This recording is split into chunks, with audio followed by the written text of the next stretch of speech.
భీష్మ ఏకాదశి సందర్భంగా అన్నవరం సత్యదేవుని ఆలయం భక్తులతో కిక్కిరిసిపోయింది. అర్ధరాత్రి 12 గంటల నుంచి వ్రతాలు ప్రారంభమయ్యాయి.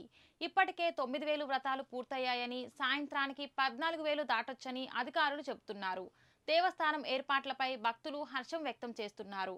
మరింత సమాచారం మా కరెస్పాండెంట్ ఉదయ్ అందిస్తారు. కోరిన వరాలు ఇచ్చే కొండంత దేవుడు భక్తుల పాలిటి కొంగు బంగారంగా అన్నవరంలో నిత్య పూజలు అందుకుంటున్న వీర వెంకట సత్యనారాయణ స్వామివారి దేవస్థానంలో భీష్మ ఏకాదశ శోభ అయితే కొనసాగుతుంది. తెల్లవారుజాము నుంచి భక్తులు అన్నవరం సత్యదేవుని వ్రతాలకైతే పోటెత్తారు. ఎంతమంది భక్తులు ఇప్పటివరకు స్వామి దర్శనం చేసుకున్నారు, ఏం ఏర్పాట్లు చేశారనేది మనతో మాట్లాడడానికి ఆలయ సుబ్బారావు ఉన్నారు, ఆయనతో మాట్లాడదాం. సార్ చెప్పండి, ఇప్పటి వరకు స్వామివారి ఎంతమంది భక్తులు అయితే దర్శనం చేసుకున్నారు, ఏ ఏర్పాట్లు చేశారు? వచ్చిన భక్తులకి అందరికీ కూడా రైల్వే స్టేషన్ నుంచి, తర్వాత బస్ స్టాండ్ నుంచి ఉచిత బస్సులను కూడా ఏర్పాటు చేసాం.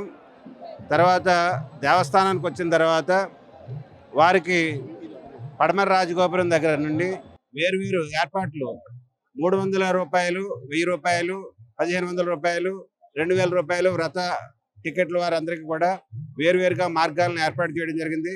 అదే దర్శనం చేసుకునే వాళ్ళకి కూడా వేరువేరుగా మార్గాలను ఏర్పాటు చేయడం జరిగింది. బ్యారికేడ్స్, తర్వాత అన్ని సదుపాయాలను ఏర్పాటు చేయడం జరిగింది.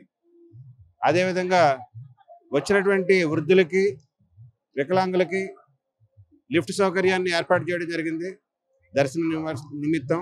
తర్వాత పిల్లలందరికీ కూడా పాలు, బిస్కెట్లు పంపిణీ చేస్తున్నాం. పెద్దలందరికీ కూడా పులిహోర, దద్దోజనం అందజేస్తున్నాం. ఏ విధమైనటువంటి అవాంఛనీయ సంఘటనలు జరగకుండా మన పోలీస్ సిబ్బంది అంతా కూడా పర్యవేక్షణలో ఉన్నారు. ఆలయ సిబ్బంది అంతా కూడా దీన్ని క్రమశిక్షణగా వ్యవహరిస్తున్నారు. అందరికీ ఏ లోటు రాకుండా వసతులన్నింటినీ కల్పిస్తున్నాం. వ్రతాల దగ్గర కానీ, తర్వాత ప్రసాదాల దగ్గర కానీ అన్నీ కూడా ఎక్కువగా క్యూ లైన్లు కూడా ఏర్పాటు చేయడం జరిగింది. నెక్స్ట్ వాట్సాప్ వారి యొక్క SOP స్టాండర్డ్ ఆపరేటింగ్ ప్రొసీజర్ని రిఫ్లెక్ట్ అవ్వడం కోసం ఏర్పాటు చేయడం జరిగింది. కాబట్టి భక్తులందరూ కూడా ఉన్నటువంటి వసతుల్ని ఉపయోగించుకొని స్వామివారిని దర్శించుకొని వారి యొక్క జన్మ పరితార్థం చేసుకోవాలని, జన్మ ధన్యం చేసుకోవాలని భక్తులందరినీ కూడా కోరుతున్నాం. ఇప్పుడు మీరు ఈ భీష్మ ఏకాదశి ముందు ఈ శాఖల కోఆర్డినేషన్తో ఒక మీటింగ్ కూడా ఏర్పాటు చేయడం జరిగింది. అలాగే ఇక్కడ దుకాణదారులతో మీరు ఏమైనా మీటింగ్ ఏమైనా ఏర్పాటు చేశారా? భక్తులకి రిటైల్ రేట్ అంటే MRP రేట్లకే మీరు ఈ క్యాంటీన్లో భోజనం కానీ, పలహారాలు కానీ, అలాగే కూల్ డ్రింక్స్, వాటర్ బాటిల్స్ కానీ ఏర్పాటు చేయాలని.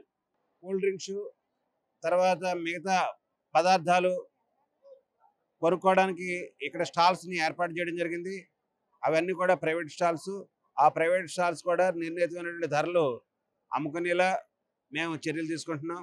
అంటే భక్తులు కొంతమంది కంప్లైంట్లు చేస్తున్నారు. అంటే ఇక్కడ క్యూ లైన్లకు దారి, అలాగే వ్రత మండపాలకు దారి అని ఉంది, కానీ ఇక్కడ MRP రేట్లు అయితే లేవు. ఇక్కడ భక్తులు దాని మీద ఉన్న రేట్ల కంటే అధిక రేట్లకి దుకాణదారులు అయితే మమ్మల్ని నిలువు దోపిడీ చేస్తున్నారు అని అంటున్నారు. దాని మీద మీరు ఏం చర్యలు తీసుకుంటారు? అధిక రేట్లకి అమ్మినట్లయితే మేము వాళ్ళపై కఠిన చర్యలు తీసుకుంటాం. ఆక్షన్ టైంలోనే వాళ్ళు మనకి కండిషన్ ప్రకారం ఒప్పుకొని వాళ్ళ స్టాల్స్ని పెట్టుకున్నారు. భక్తులందరికీ కూడా ఏ లోపం లేకుండా అందరూ సహకరిస్తున్నారు. తూర్పుగోదావరి జిల్లా నిడదవోలు మండలం కలవచెర్ల గ్రామం నుంచి ఈ వీర వెంకట సత్యనారాయణ స్వామి అన్నవరం రావడం జరిగింది. ప్రతి సంవత్సరం భీష్మ ఏకాదశికి గత 7-8 సంవత్సరాలుగా ఇక్కడికి వచ్చి వ్రతం చేసుకుంటూ జరుగుతుంది. మరి మాఘమాసం భీష్మ ఏకాదశి శనివారం రోజున రావటం, భక్తులు వేల సంఖ్యలో ఈ ఆలయానికి రావడం జరిగింది. మరి జనం వేలాది మందిగా వచ్చినప్పటికీ దేవాలయం యాజమాన్యం తీసుకున్న జాగ్రత్తలు భక్తులకు ఎటువంటి అసౌకర్యం కలగకుండా మరి వాళ్ళు పటిష్టమైన చర్యలు తీసుకున్నారు. అందరూ కూడా ఈ కొత్తగా పెళ్ళైన వారు, మామూలుగా వ్రతం చేసుకోవడానికి వచ్చిన వాళ్ళు అందరూ కూడా చాలామంది వందల సంఖ్యలో ఆ సత్యనారాయణ స్వామి వ్రతం చేసుకోవడం, ఆ స్వామివారి దర్శనం చేసుకుని మరి దేవస్థానం వాళ్ళు ఏర్పాటు చేసిన ఈ ప్రసాదాన్ని స్వీకరించి చాలా సంతోషంగా గడుపుతున్నారు. మరి ఈ ఆ స్వామి సన్నిధిలో భీష్మ ఏకాదశి రోజున ఇక్కడ రావడం మాకు చాలా సంతోషాన్ని కలిగిస్తుంది.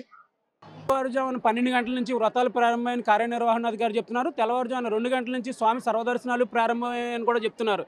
ఈరోజు తెల్లవారుజాము నుంచి వ్రత పురోహితులంతా విధులకు హాజరై సక్రమంగా భక్తులకి శాస్త్రోక్తంగా వ్రతాలు నిర్వహిస్తున్నారని చెప్తున్నారు. ఎటువంటి అవాంఛనీయ సంఘటనలు జరగకుండా వివిధ శాఖల సమన్వయంతో ముందస్తుగానే చర్యలు చేపట్టామని ఈవో చెప్తున్నారు. అదేవిధంగా ఇక్కడ పులిహార దద్దోజనం కానీ ఉచిత పాలు చిన్నపిల్లలకు పాలు బిస్కెట్లు పంపిణీ కూడా జరుగుతుందని చెప్తున్నారు.